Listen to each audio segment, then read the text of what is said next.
You're listening to the Uptime Wind Energy Podcast, brought to you by BuildTurbines.com. Learn, train, and be a part of the clean energy revolution. Visit BuildTurbines.com today. Now here's your hosts, Alan Hall, Joel Saxum, Phil Totaro, and Rosemary Barnes. Welcome back to the Uptime Wind Energy Podcast. I'm Alan Hall from the Queen City, Charlotte, North Carolina, and I got Phil Totaro in Santa Barbara, Cali. And Joel is back in the Lone Star State of Texas near Austin. And guys, Q2 results came out from GE Vernova. In fact, they had a little webinar this morning to discuss it. A lot of different aspects to GE Vernova, as we all know. Nuclear, sort of high voltage, a little tiny bit transmission, but wind, of course, gas turbines. So they are definitely setting the course for a gas turbine world. And Phil, how far out are orders for their gas turbine products?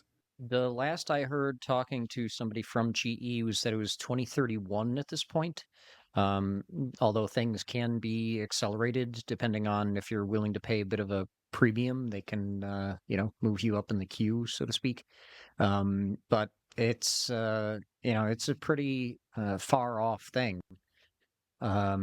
And unfortunately, it looks like GE hasn't announced a lot of new orders for onshore wind, but nobody has in the United States. Everybody was waiting in Q1 and Q2 to see what the outcome of the production tax credit changes were going to be now that we have definitive, legislation on that. It's going to actually trigger a lot of safe harbor orders, assuming that companies can actually deliver turbines, because in order to safe harbor, you actually have to physically receive and store something equivalent to 5% of the CapEx cost of the project. So that has to happen now before July 2026. And because of that, I think you're actually going to see a lot of companies that had been holding off on placing their turbine supply orders. All of those are going to start getting announced in Q3 and Q4. So it's going to be like a monster quarter that's going to more than make up for any shortcomings from this past quarter. This is I'm dreaming here. Could you see that this legislation, the way it sits right now, all of a sudden, all these orders come in and people are buying turbines to safe harbor them, and that's just making that renewable industry economy just churn for a year, and then it comes down to it, and like that is taken notice of by the administration, or taken notice of, like, hey, actually there is demand for this renewable energy. There is a ton of jobs happening here. There's all kinds of people trucking. There's all kinds of people delivering. And then, like, maybe we should relax and change these things because this is still moving forward. Could you see that changing? That is unlikely, but they're definitely, we know how politics works, and this isn't exclusive to any, the current administration or any administration. They're going to take credit for the fact that the industry is going to be on a tear between now and July of next year. One, because they changed when the PTC phase out starts. But here's the real trick, Joel, and that's something that everybody's missed. The current rules, even though there's an executive order to revise the rules for what constitutes the qualification for start of construction, the current rules that have been in place since 2013 still exist right now. So there's this huge gap in a window where if you safe harbor today, before the rules are changed, you still have 4 years from the time you safe harbor to actually utilizing those turbines on the project that you safe harbored them for. And keep in mind as well, when the IRS rules change, it's not a light switch, doesn't happen immediately. They make recommended changes that then become final. That's likely to happen at the end of the year. So there's a huge window now, and that goes back to my earlier comment, why everybody's been waiting on announcing their turbine orders, but there's going to be a huge deluge of orders that are going to happen between now and the end of this calendar year. So Phil, let me go back to conversation between you and Alan about GE having the equivalent of a lightning lane, like you would at Disney. Pay a couple of dollars extra and you get to go to the front of the line. Will there be a lightning lane from these OEMs? Because there's only so much capacity, right? Will there be a lightning lane from the OEMs to get things in the next year for wind turbines?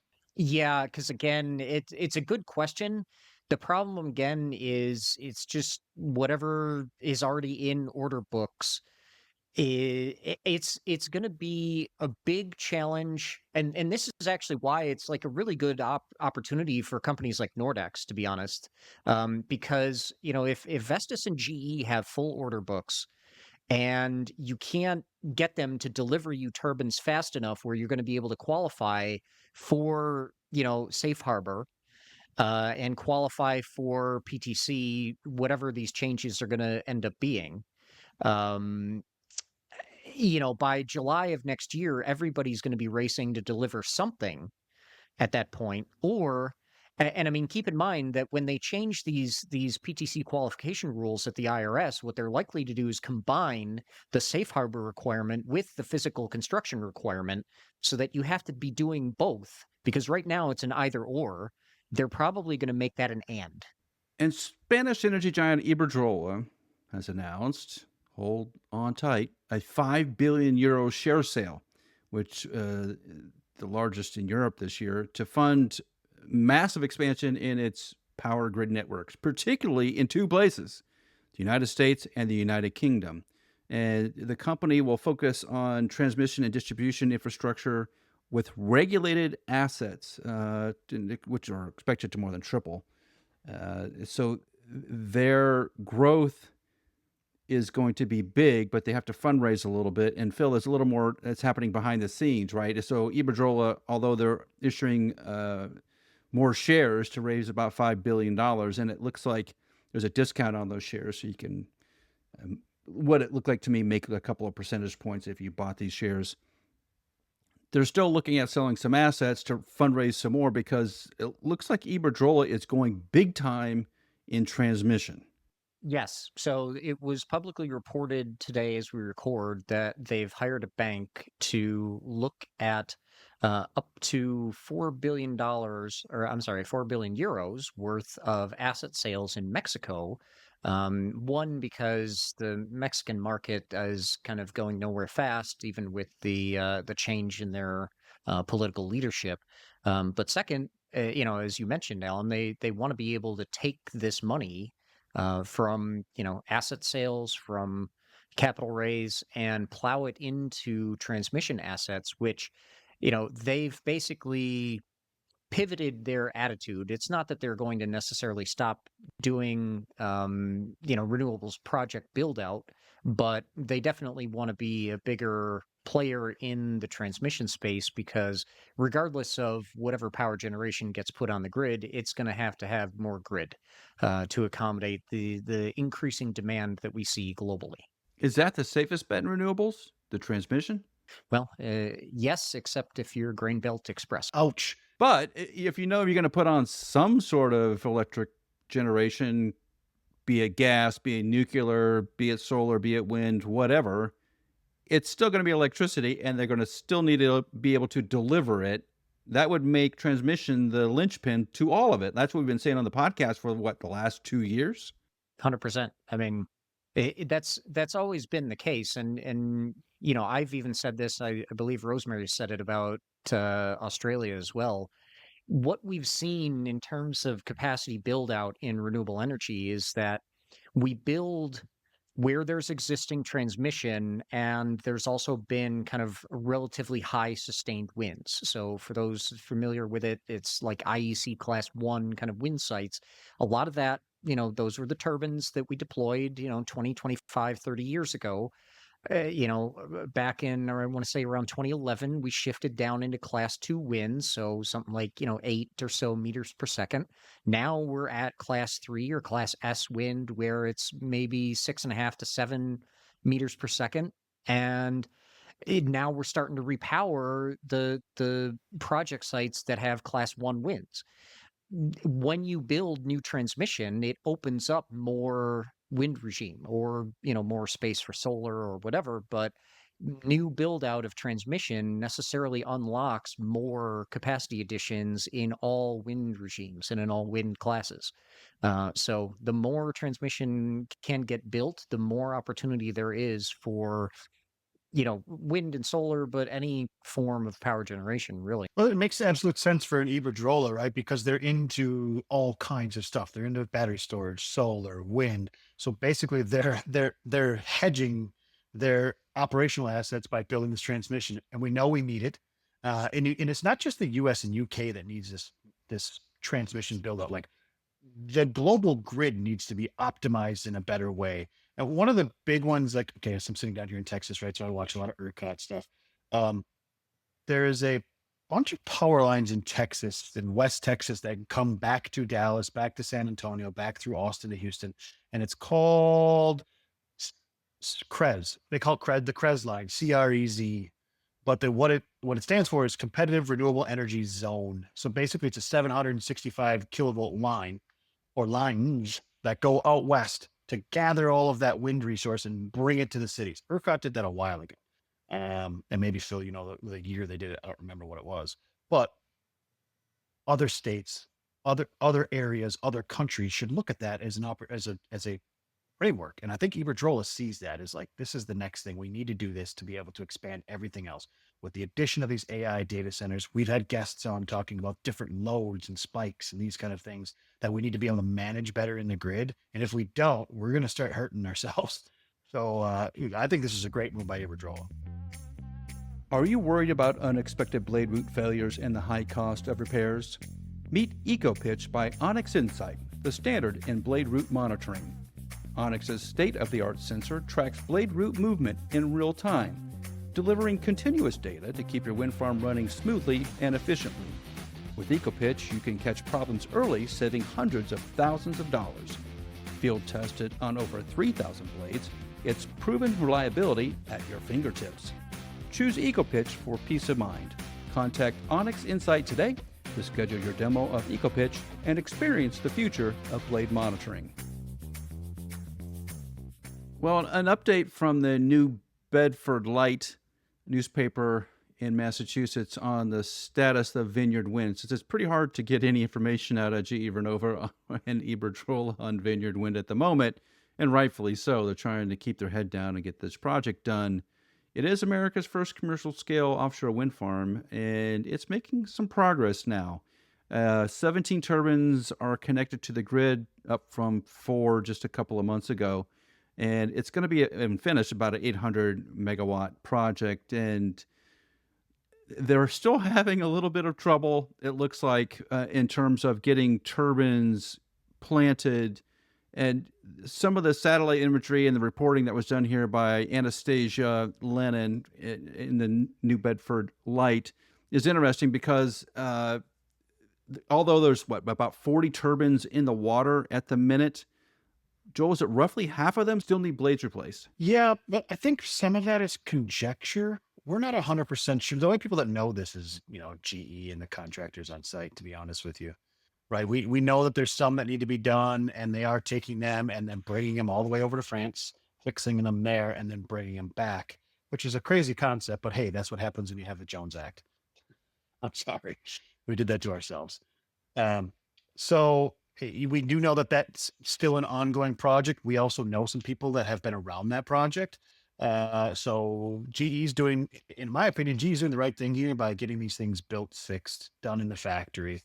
Done in quality controlled facilities rather than hanging them and try to fix things up tower. Because to be honest with you, that happens in the wind industry quite often on onshore construction projects, not offshore construction projects. You'll see blades come to site, get dropped off, have an issue, and they just basically do an engineering assessment and say, is this issue going to hurt this thing if we hang it right now? No. So they're like, all right, keep it moving, get that crane, get them hung up. So then you have blade crews come afterwards, after the project is ready to go, and they're up internally and externally fixing blades on ropes or in baskets or whatever like that.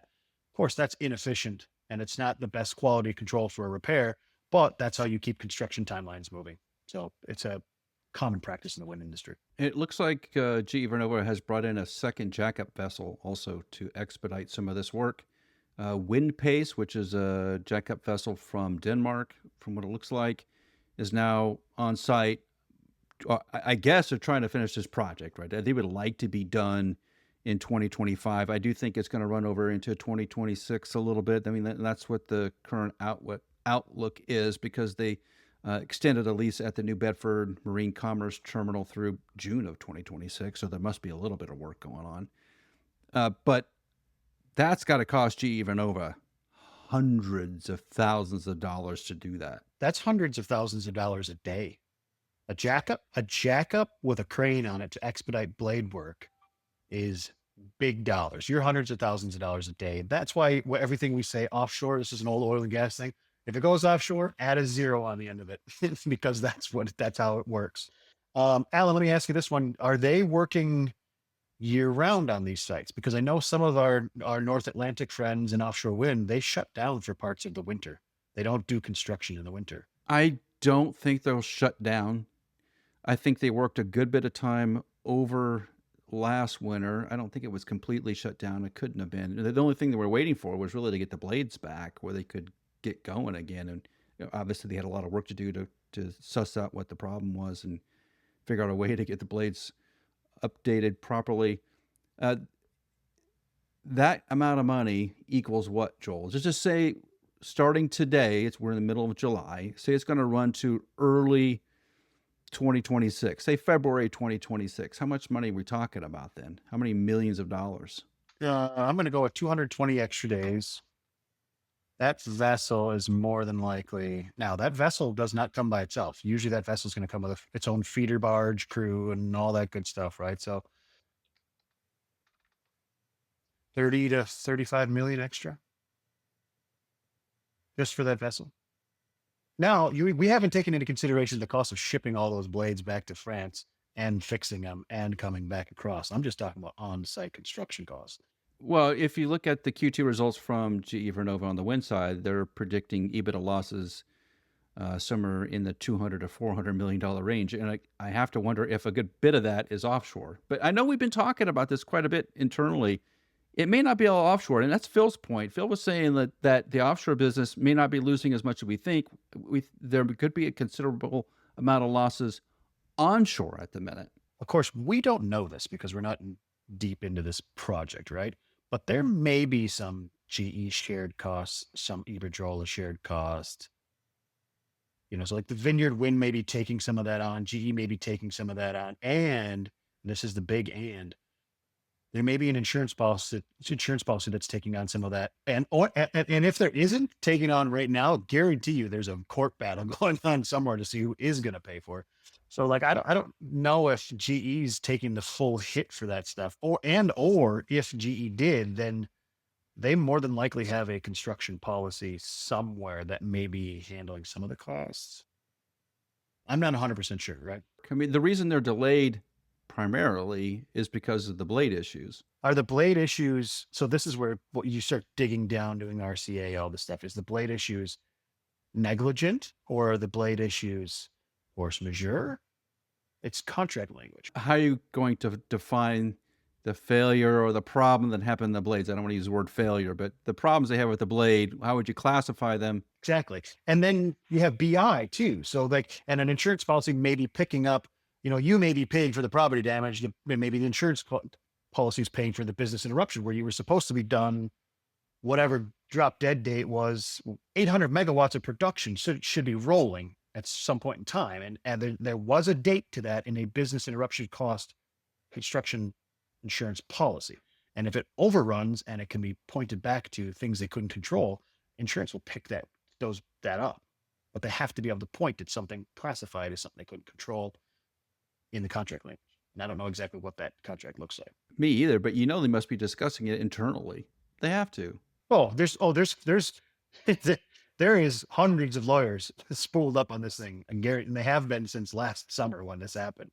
Does that explain some of the framing of the blade issue and not hearing a lot about the factory up in Gaspé and all of that? Is the consequences on the backside could be worse than just the quality problems they had in Gaspé? Think about any kind of legal happening, right? The first thing the lawyer's like, don't talk to anybody, don't tell anybody this, that, you ran over your neighbor's dog, don't talk to him. Like, that's the first thing. Like, we need to control this. You know what I mean?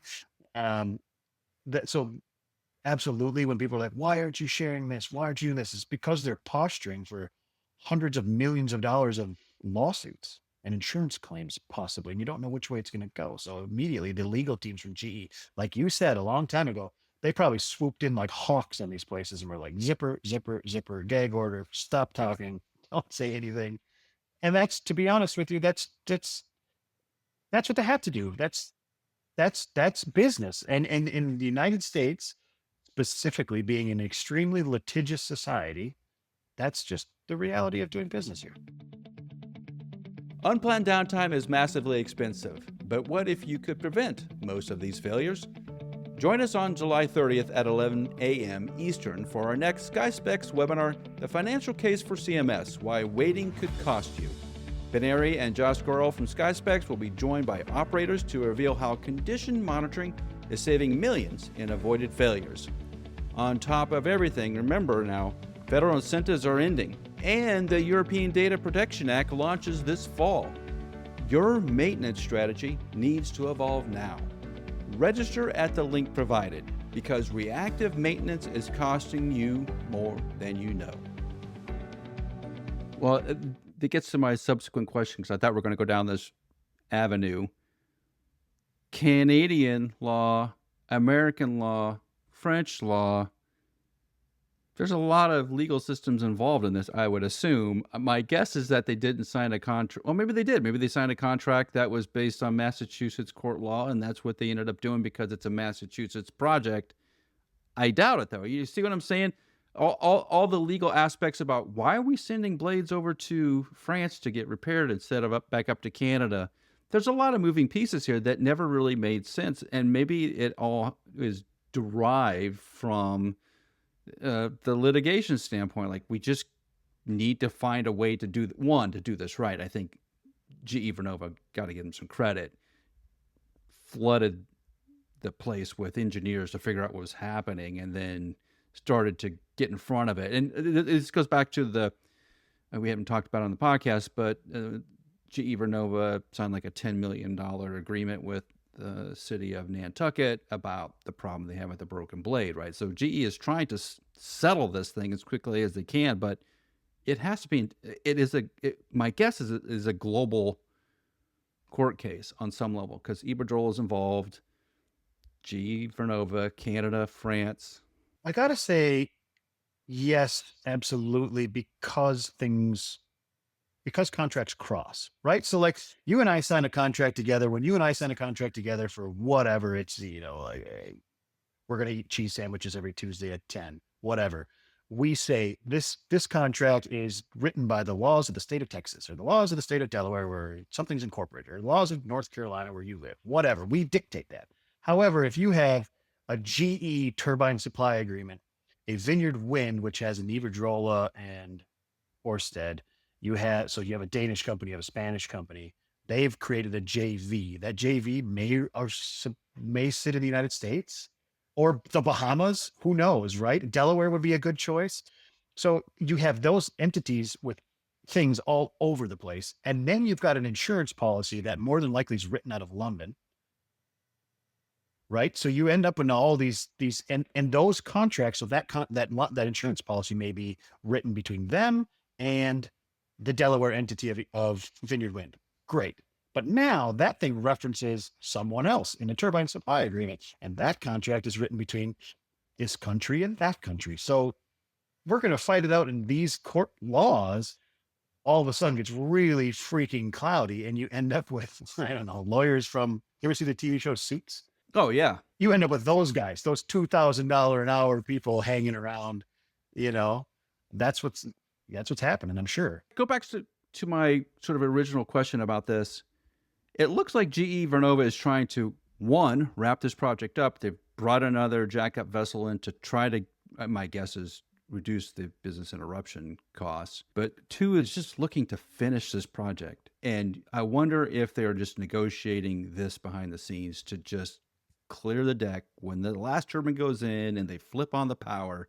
GE Vernova, from an installation standpoint and a contractual standpoint, just considers it done. They're going to settle up with everybody at the end, and there's not going to be any lawsuits. I wonder if that's happening right now, because it does feel like Vernova is a little flush with cash right now and wants to finish this. I bet yes. And there's the concept in general. People say throwing good money after bad. I mean, technically you're doing that if you are GE here, but at the end of the day, like, you don't want to drag this thing out. You want to get it done. And you're reducing your risk exposure, right? Just get this thing done, get it off the books. We've said we're not going to do offshore. We're not taking extra orders and stuff right now. However, we're going to build an 18 gigawatt machine up in Norway. Right. But there's a strategic thing that we've listened to Scott Strazik talk about for a while, and Vic Abate talk about for a while, about where it was wind business is going. And you can see that they're executing on that by trying to get this thing done and off the books operationally so they can move forward. Because it's got to be a drag. I would imagine you see another 100 to 200 layoffs as soon as this thing's done at GE. Oh, on the offshore side? Sure. Yeah. Yeah, they just want to be out. Yeah. Because onshore business is not bad. They're trying to do a couple of things simultaneously, which is always hard for a big company to do. On offshore wind, they're trying to get out of it, but Joel, you're right. They're building this turbine in Norway. Okay, sure. Onshore wise, the orders are coming in, and if they're having any issues, it's outside the United States generally. They're having some trouble selling some onshore turbines overseas, which I get. And they're also trying to improve the performance of the existing onshore fleet, so you hear a lot of talk about that in the industry, that GE's trying to improve the operations of the turbines. Great. That just goes back to they're trying to right the ship and make this thing profitable, because they're trying to be profitable at the end of 2024. We're in mid 2025. We haven't quite gotten there yet. We're a couple $100 million short. But if the offshore, which is Vineyard Wind, if Vineyard Wind was wrapped up, I think they would be in decent shape. Not great shape, but decent shape. So, like you said, they're trying to right the ship in the field. Now, you and I have both been to some GE wind farms in the last few weeks and talked with some people there, and a lot of them are under FSA. And when GE originally rolled out this hub and spoke model here in the States, you're a technician, you're here, but you might service these, I don't know, 2 to 10 wind farms within 2 hours of your house, or however it works. That everybody was up in arms. What the hell is going on here? I can't. This technician here, this technician here. That's been about a year and a half, 2 years. Yeah, 18 months ish, right? And maybe 2 years. Yeah.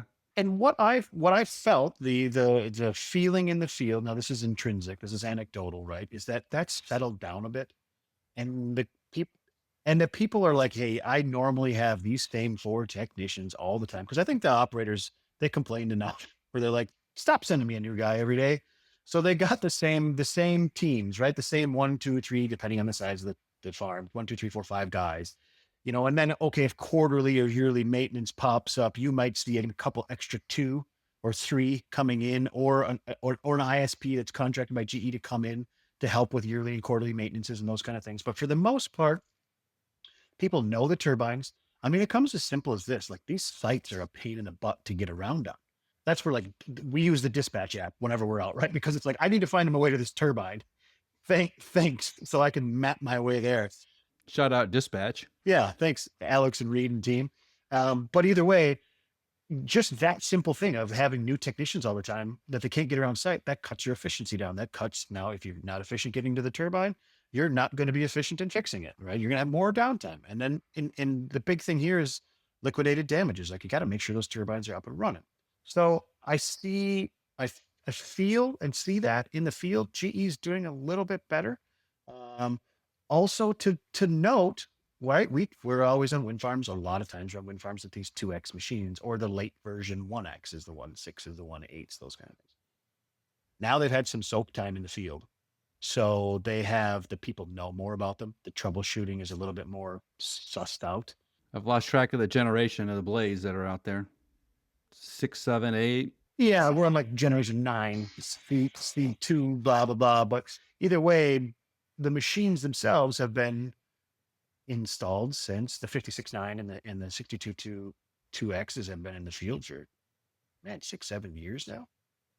So, like, you've got people that know how to fix these things by now in GE, as long as you don't have turnover. The maintenance should be getting better. The uptime should be increasing. That's the goal. They do have some, I don't want to say serial issues, but most of them have been sorted through. So the big problem, I think, for GE as they try to get the machine running again, obviously, there's a discussion about small modular reactors within GE and maybe having a deal up in, was it in Canada today? And there's money rolling in on some of the other divisions, and rightly so.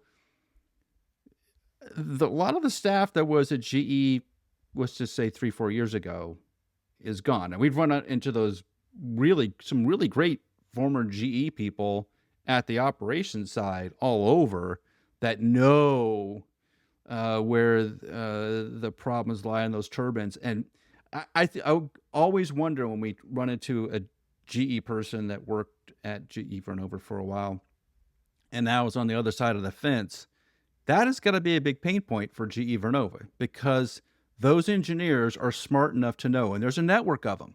It's not just a handful. There's hundreds that are all connected to one another, that can talk to one another now and can say, hey, we need to get this fixed. We need to raise this issue. We need to raise that issue. We need to get this resolved. That's going to be sort of a burden on, I think, the Vernova onshore business that they didn't really anticipate, that there's so many smart people who had insight into what was happening behind the scenes that are now able to push the right buttons. They know how to push the buttons, and they know how the internal workings of GE Vernova operate. I think they got another 12 months of trying to suss out that business, don't you? I think it's going to be 2026 before they're clean, profitable, making some money. Yeah, let's talk about that one for a second. All of these fantastic engineers and asset manager type people that are in the market now. Some of them have done their own independent consultant things. Some have landed at ISPs, but some have they've landed at operators, and they've become, I'm now the GE specialist here at this place. The advantage that those people had, so I would say this to an operator: hire one of them, because the advantage that they have that we don't. And by we, I'm pointing at myself, but I mean Alan, myself, like the WeatherGuard team, anybody who's in an aftermarket type company or an ISP even. We don't have the advantage of knowing the org chart and who to contact and where to push this button and what finger to pull on and where we can find the person that we need to talk to about the solution. We don't have that. So we are constantly asking people like, hey, do you know someone here that we can, yes, and those connections we made, because those people know the people, they know the persons that sat in their team.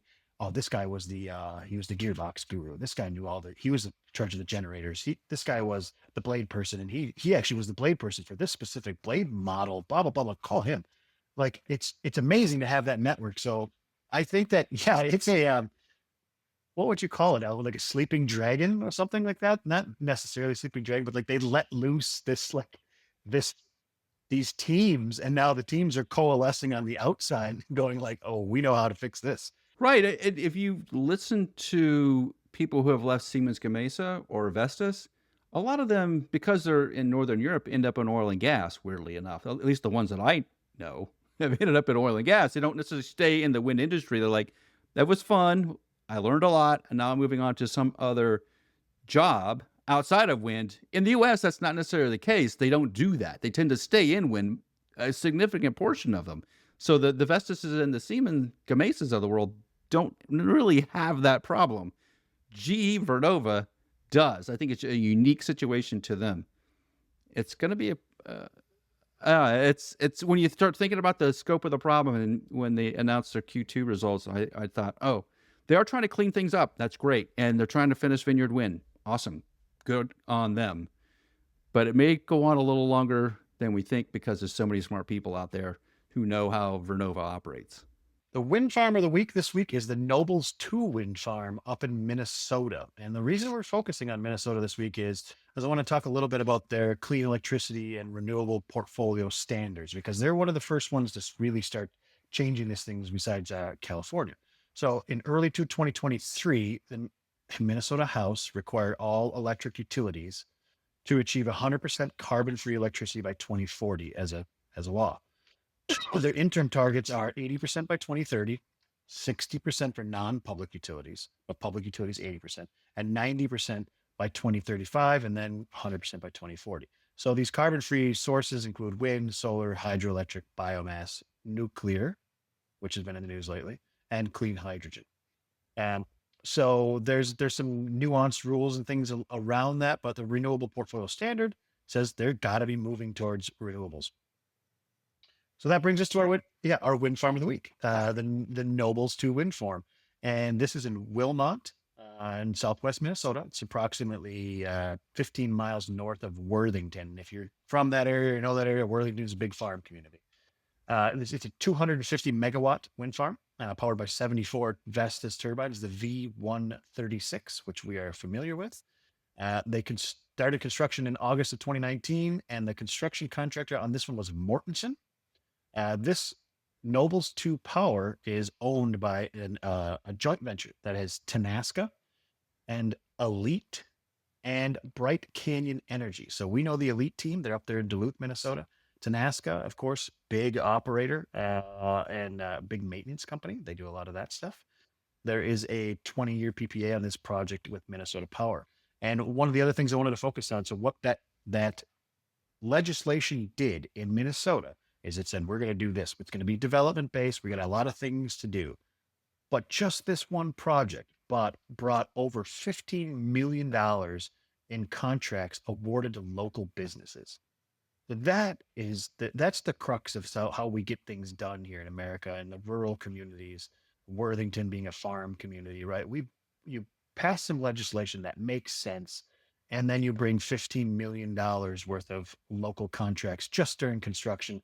That doesn't count the 15 local employees for permanent staff that are going to be hired there, the $1 million in county tax revenue every year, the $15,000 to the communities every year, the $30,000 donations to local first responders, and all of the amazing things that these renewable energy developments do. So for that, the Tenaska team there with Elite and Bright Canyon Energy, your Nobles 2 wind farm up there in Minnesota is the wind farm of the week. And that's going to do it for this week's Uptime Wind Energy Podcast. Thanks for joining us, and we'll see you here, same time, same place, for the Uptime Wind Energy Podcast next week.